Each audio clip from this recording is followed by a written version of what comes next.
Abandoned widow received a donated adobe shack, but what was inside? It is worth millions of dollars. The donation was announced on a Wednesday afternoon in a neighbor's front yard, with all the simplicity of someone handing out a piece of bread. Mrs. Martha Miller said it without beating around the bush. "That old house that belonged to my sister is just sitting there, rotting away. You need a roof over your head. I'm giving it to you." Clara didn't answer right away. She stood there staring at the packed dirt ground, hands clasped in front of her. She had learned that year that when something seemed too good to be true, it usually came with a weight she couldn't yet see. An adobe shack in the middle of the dried-out high desert didn't exactly sound like a gift. But what Clara didn't know yet, that afternoon, was that those cracked walls held something that would completely change the direction of her life, something that powerful people had been searching for years, never imagining where it was hidden. A little over 8 months earlier, she had lost her husband. Samuel passed away in a way no one expected, too fast for her to prepare, an illness that advanced silently from within without much warning, and by the time the doctors could put a name to it, it was already too late to fight. She was 29, he 32. They didn't have children yet. They had barely started their life together. What came after Samuel's passing was almost worse than the pain of the loss itself. His family arrived in a pickup truck 3 days after the farewell ceremony. Mrs. Margaret Sullivan, Samuel's mother, was a woman with a deep voice and the look of someone who had never been wrong about anything in her life. She came accompanied by her 2 oldest sons, Arthur and Victor, and a stack of papers Clara had never seen before. This house was Samuel's, and Samuel was our blood, our... Everything that was his goes back to the family. Clara said no. She said that she and Samuel had built that life together, that her name was on documents, that she had rights. But she was 29 years old and had never needed to fight in her life. And they had a lawyer who showed up 2 days later with a lawsuit already underway. In less than 3 weeks, she was standing at the door of the house where she had slept for the past 4 years, bags in hand. I need to take a deep breath here, because there's something about this part that grabs you in a way you didn't expect. It's not just injustice. It's that abandonment that hurts even more, because it comes from people who should be family. Clara went to live out of charity at a cousin's house on the other end of Oak Creek. A small room, a borrowed mattress, a window that didn't close right. She worked as a laundress and sometimes took in sewing, but the money barely stretched. And inside she carried a rage she didn't quite know what to do with. Rage at Samuel's family, rage at herself for not having fought harder, and sometimes, in her darkest moments, a dull rage at Samuel himself for leaving without settling anything. It was in that state of mind that Mrs. Martha Miller showed up with the offer. Mrs. Martha Miller was 68 years old, with completely white hair pinned up in a low bun, and was known in Oak Creek as a woman who spoke little but was rarely wrong. She had spent her entire life on that patch of dried-out badlands, raising chickens, planting whatever the land allowed, and watching people with an attentiveness that many mistook for indifference. But it wasn't indifference, it was quiet care. She had known Clara since she was a child, when the girl still lived with her parents on a neighboring small ranch. And she had seen, from afar, everything that happened after Samuel's passing.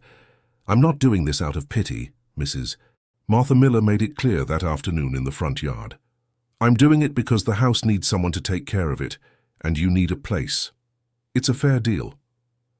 The house was about 1.25 miles from the center of Oak Creek, down a dirt road that dried up in the summer and turned to mud in the winter. It was adobe, thick walls of sun-baked clay, a roof of old tiles with a few broken pieces. One of the side walls had partially given way, and from outside you could see the clay bricks crumbling to dust. 3 red hens roamed freely around the front yard, as if the place still belonged to them, and no one had told them the owner had left long ago. Clara went to see the place alone, on a Saturday morning, under a sky covered in low clouds that promised rain but never delivered. She stood outside for a good while, looking at those cracked walls, at the dry whitish ground, at the hens moving calmly among the fallen stones. Inside she felt a tightness in her chest, but she also felt something else, something harder to name, something like recognition, as if the house and she were both at the same point in life. She went in. The floor was packed earth. In some places, the ceiling was so low she had to stoop. There was a bedroom, a long kitchen, and a storage room in the back that smelled of damp wood and rust. Everything covered by a thin layer of dust and abandonment. Mrs. Martha Miller's sister had left some 15 years earlier, and the house had stayed closed all that time, holding the silence of someone waiting without knowing for what. Clara started cleaning that same day. It wasn't whim. It was necessity. And it was also a way of not standing still with her own thoughts, which in that period were bad company. She went to the general store, got a broom, a floor cloth, and a bucket, and came back to the house. She started with the bedroom, sweeping away years of dust, opening the windows to let the air in, knocking on the walls to see what was solid and what was about to fall. It was on one of those knocks that she heard it. It wasn't the normal sound of solid clay. It was a slightly different sound, hollow, as if there were an empty space behind that wall. Clara stopped. She knocked again. The same sound. She placed her open hand on the wall and noticed that there was a spot where the plaster was different from the rest. A little smoother, as if it had been applied over something at some other time by a different hand than the one that had built the rest. She should have stopped there. She should have called Mrs. Martha Miller, consulted someone, but she was alone, and curiosity is a powerful thing when your whole life has already been turned upside down. She picked up one of the wooden beams that had fallen in the storage room and carefully began working on the most fragile part of the plaster. What came out of there, after about 20 minutes of patient work, was an old food tin, the kind that used to hold lard or flour, sealed with wax darkened by time, tied with a string that had nearly turned to dust. Clara stared at it, unable to breathe properly. Dear listener, if you're enjoying the story, go ahead and leave a like and, most importantly, subscribe to the channel. It really helps us who are just starting out. Now, continuing. She took the tin outside into the daylight. The red hens came closer, curious, walking around her feet as if this were a normal scene. She almost laughed at the absurdity of that moment. She removed the rotten string, carefully broke the wax, and opened it. Inside were folded papers wrapped in a thin cloth that had protected them from moisture and time. She unfolded the first one with fingers that trembled slightly, went over to the window to read with the clarity that daylight provided. And when she understood what she was reading, she went so still that the hens were startled by the silence. It was a document, a transfer of possession, with notarized signature and everything, signed more than 40 years ago, transferring the ownership of a plot of land on the riverbank, a large area, described with detailed measurements and boundaries, to the name of someone Clara knew well, Samuel Sullivan, her husband. She stood there, in front of that rusted window frame, reading and rereading that name. She didn't understand. The land along the river had been disputed for years by a family of ranchers who had arrived in the region about 20 years ago. They had fenced the place, built structures, and no one had ever contested it because there were no documents proving anything different. But there it was. Why was that document in that house? What did Mrs. Martha Miller's sister have to do with Samuel? And why had Samuel never said anything to her? Clara folded the papers carefully, put them back in the tin, and ran back to her cousin's house. She needed to think. She needed to understand. But she didn't yet know that she wasn't alone in this, and that someone in that same Oak Creek had been watching the adobe shack since before it was even given to her. Mrs. Martha Miller's nephew was named Silas. He was about 40 years old, thin, with the air of someone who knows more than he says. He worked as a middleman in land deals in the region, and for years he had been trying to convince his aunt to put that land under his care. Mrs. Martha Miller always refused, and when she decided to give the house to Clara, Silas was the first to find out, because Oak Creek was small, and the walls had ears. 2 days after Clara found the tin, Silas showed up on the dirt road that led to the house. Clara was fixing a crack in the roof when she heard the footsteps.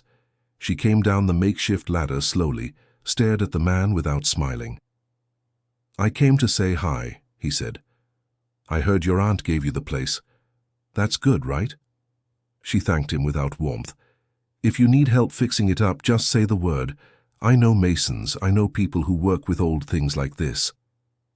I'm managing, Clara replied. He looked at the walls. He lingered a second longer than he should have on the bedroom wall. That second felt way too long. These old walls sometimes hold surprises, he said, with a smile that didn't reach his eyes. Come across anything like that? Clara felt a chill that had nothing to do with the high desert wind. Just walls, that's all, she replied without blinking. Silas stayed a few more minutes talking about nothing, and left. But when he turned onto the dirt road, Clara watched until he disappeared. And she knew with the clarity of things that don't need explaining, that that man knew more than he pretended. She went that same afternoon to Mrs. Martha Miller's house. The old woman received her on the porch, with a glass of cool water and that patient look of someone who had been waiting for a conversation for a long time. "You found something," Mrs. Martha Miller said. It wasn't a question. Clara placed the tin on the wooden table between them. The old woman stared at it for a while without touching it. Then she sighed with the weight of someone carrying a long story. "I knew it was there," she said softly. "My sister told me before she passed. She said that when the right time came, the house would show it." And then Mrs. Martha Miller told everything. Her sister Ruth had been a close friend of Samuel's father decades ago. Samuel's father had legitimately bought that land along the river, but the documents had disappeared in a family dispute shortly after. Someone within the family itself had hidden the evidence to make sure the land was divided another way, leaving out the minor heirs. Samuel's father, already old and without the strength to fight, had handed the original documents to Ruth for safekeeping. He said that one day someone from the family would need them, that someone was Samuel. But did Samuel know? Clara asked, her voice caught in her throat. Mrs. Martha Miller shook her head slowly. "I sent word to him about 2 years before he passed. He came here, talked to my sister, who was still alive at that time. He left with that look of someone who had discovered something too heavy." Clara stayed quiet. 2 years before Samuel left was exactly when he had started to become more withdrawn, more worried. She had thought it was fatigue from work. She had thought it was something temporary. She never imagined he was carrying all of that by himself. Why hadn't he talked to her? That question stayed inside her like a splinter that won't come out. She went home that night with the tin can pressed under her arm and a mix of feelings she couldn't quite name. Anger, longing, gratitude, confusion, and an enormous responsibility she hadn't asked for, but that was there, heavy in her hands as if it had been made for her to carry. Sometimes you think you know a person through and through, and then you find out they hid an entire burden away, thinking they were protecting you. Samuel did that, and I keep wondering, did he do wrong or right? The following days were difficult in a different way. She went to the county registry office in Phoenix, showed the documents to an older clerk she recognized by sight. The woman put on her glasses, read everything slowly, and looked up with a serious expression. "These papers have value, dear. Land that size by the river, with a guaranteed water source, is worth far more today than when it was bought. You need a lawyer." But a lawyer cost money Clara didn't have. She returned to Oak Creek with her head full and her pockets empty, trying to find a way out that wouldn't come. And that was when things got truly complicated. Samuel's family found out. No one knows how. Probably through Silas, who had ears everywhere. 3 days after the visit to the registry office, Mrs. Margaret Sullivan showed up on the dirt road leading to the adobe shack, with her oldest son, Arthur Sullivan, at her side. "I heard you found documents that belonged to Samuel," she said, in her usual gruff voice. "Everything that was Samuel's belongs to the family." Clara stayed at the door. She didn't open the gate. "This house is mine. What's inside it is mine." "You have nothing," Mrs. Margaret Sullivan said, her tone hardening. "You're a widow with no name and no inheritance. Those documents speak of land that is ours by blood right."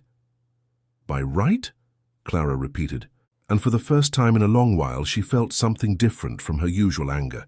She felt steadiness. "The right is written in here, and it's not in your name." Arthur took a step forward. Clara didn't step back. It was Mrs. Martha Miller who settled that moment, appearing on the dirt road as if she knew exactly when to arrive. She was 68 years old, but walked with the step of someone who still knows where she's treading, without hesitation. "Margaret," she said, and stopped beside Clara. "You're going to leave my property now, or I'll go to the registry office tomorrow morning and tell everything I know about how your husband treated Samuel's father in that estate settlement 40 years ago." There was a long silence, heavy, the kind of silence that means someone has been hit where it truly hurts. Mrs. Margaret Sullivan stared at the old woman for a while, eyes narrowed, as if calculating something. Then she turned her back without saying another word. Arthur followed. Clara waited until she heard the pickup truck's engine drive away before letting the air out of her chest. She looked at Mrs. Martha Miller beside her, small and steady as a river stone. "You knew they were going to show up," Clara said. "I knew," the old woman confirmed. "That's why I came." But the problem with Silas was still unresolved, and he was harder to face than Mrs. Margaret Sullivan because he was more patient. He came back the following week, this time with a paper in his hand. It said there was an old agreement between him and Mrs. Martha Miller's sister, giving him the right of first refusal over that property if the house were ever sold or transferred. He wanted the house back, and he wanted the documents along with it. Clara read the paper. It was handwritten, without notarization, without a clearly identified witness. She wasn't a lawyer, but she could tell a serious document from one drawn up in a hurry by someone afraid of losing. "This isn't worth anything," she said, handing it back. "Worth enough to cause you trouble," he replied, and this time he didn't try to smile. She slammed the gate in his face, but he was right about one thing. It could cause trouble, and she knew it.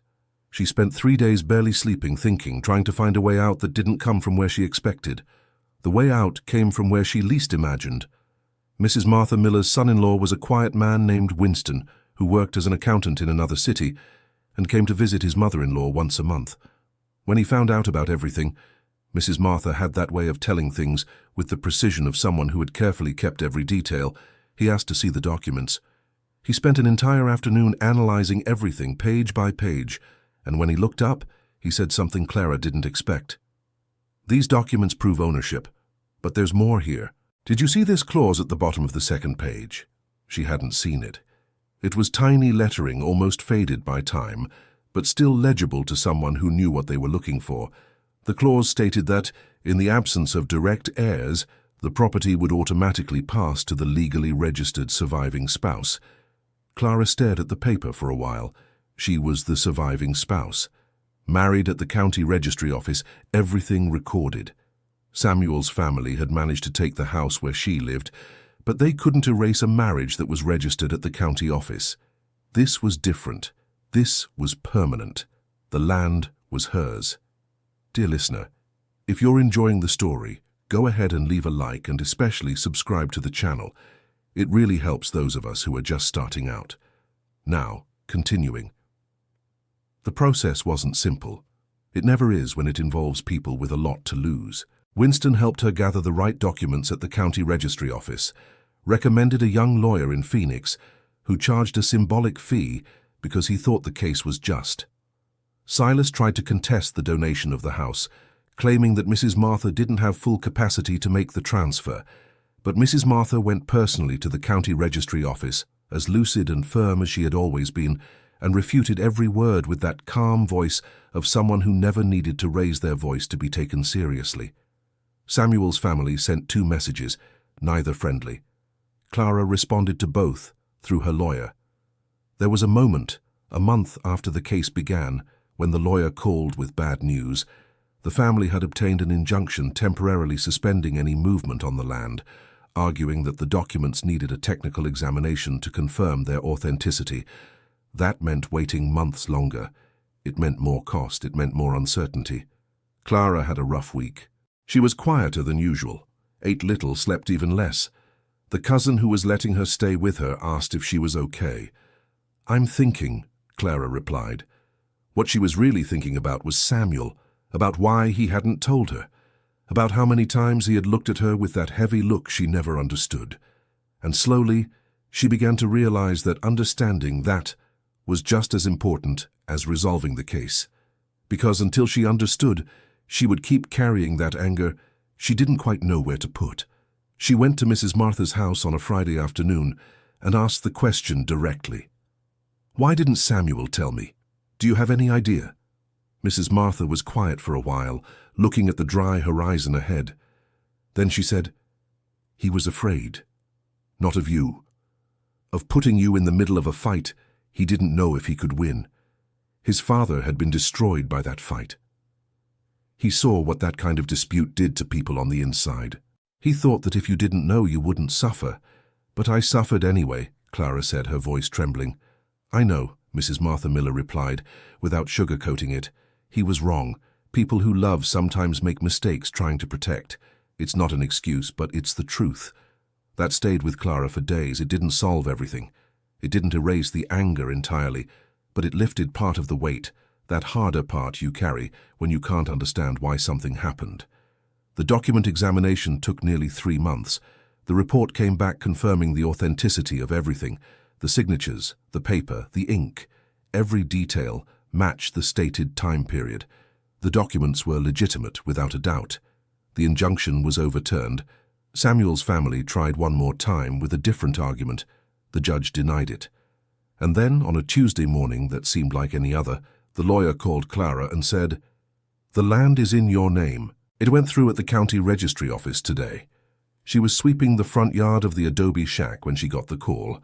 She stood still with the broom in her hand, the red hens walking around her feet as usual, the sky heavy with low clouds that this time promised real rain. She didn't cry, at least not right away.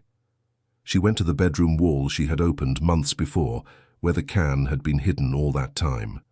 The hole was covered now with a piece of wood. She took the wood out and put her hand inside the empty space, leaving it there for a moment, as if it were a way of saying thank you, as if it were a way of talking to whoever had left it there. The land along the river was big enough to change her life, not overnight, not without work. A local man who understood farming went to see the place with her and was impressed by what he found. This area has guaranteed access to water from the river.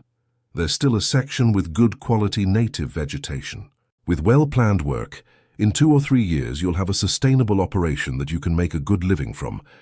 She stored that information inside herself, like someone storing a seed, waiting for the right time to plant. And she went back to the adobe shack to keep fixing what needed fixing. The side wall that had given way was the biggest job.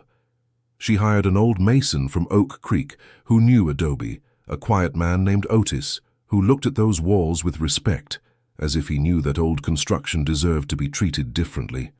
They worked together for 2 full weeks. She carried mud, helped where she could, learned what she didn't know. One afternoon, while they worked side by side, he asked, "Why don't you tear it all down and build with new materials? It would be easier." Clara looked at the adobe walls before answering, as if the question deserved a thoughtful reply. "Because the ones who left and the ones who came after left something good in here," she said. "It doesn't make sense to throw away what still works." Otis didn't answer, but he nodded slowly, the kind of agreement that comes from someone who understands what's being said without needing more words to confirm it. Silas disappeared. Not completely. Oak Creek was too small to truly disappear, but he stopped showing up, stopped sending word. Maybe he understood the fight wasn't worth the cost. Maybe he was waiting for another opportunity somewhere else. But Clara decided that wasn't her problem anymore. She had learned over those months that you can't control what other people are going to do. You can only control what you do with what you have in your hands. Samuel's family stayed silent after the decision. She didn't see Mrs. Margaret Sullivan anymore. Arthur Sullivan had crossed paths with her once at the general store and had looked away. She didn't bother to draw his attention. What she did months later, when things had settled down, was seek out Samuel's youngest son, a young man of about 22 named Gabriel Sullivan, who had always had a different way about him than his brothers, less hard, quieter, as if he had inherited something the others couldn't.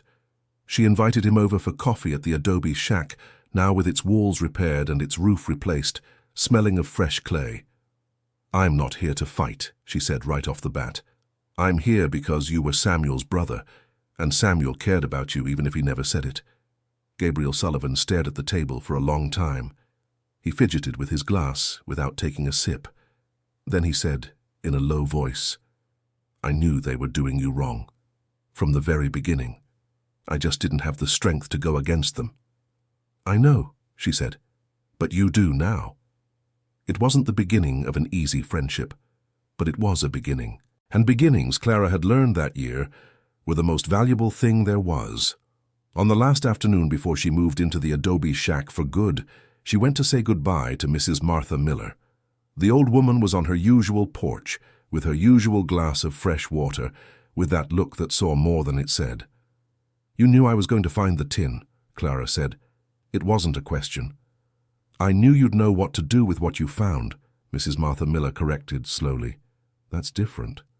Clara stayed there for an hour, talking about Mrs. Martha Miller's sister, whom she had never met, but who had kept that secret for 15 years without telling anyone, about Samuel's father, who had been a good man in a world that doesn't always reward those who are good, about what the land gave when you cared for it with patience and respect, about what time did with pain when you let it, when you stopped holding on so tight. When she left, the sky was orange on the horizon, that color the Badlands keeps for the end of the day as if it were a gift. The reddish hens had already gone to roost. The dust from the dirt road rose fine in the wind. Clara went into the adobe shack, put her bags in the bedroom, and stood still in the middle of the living room for a moment. The walls smelled of fresh clay and of work done with one's own hands. The bedroom window let in the last light of the day. She looked at the wall where she had found the tin. It was sealed now, smooth, without any trace of what had been there. But she knew, and Samuel knew, and Ruth Miller had known. Sometimes life keeps the right things in the most unlikely places, waiting for the right person to come along with enough courage to open what is hidden. And sometimes the right person shows up precisely when they're at their lowest point, with nothing left to lose. And that's exactly why they managed to find it. End of story. Clara didn't ask for this story. It was thrown at her without warning, without preparation, without a map. But she opened the right walls, and what she found inside wasn't just dirt or a document. It was proof that no one truly disappears when they've left something of value behind. Do you think Samuel did the right thing by keeping that secret, or should he have told her everything while he was alive? I really want to know what you think. Leave it in the comments in your own words. I read every single one. And if this story touched your heart today, the like and subscribing to the channel are the simplest gesture you can make so we can keep bringing stories like this. Thank you so much for your company.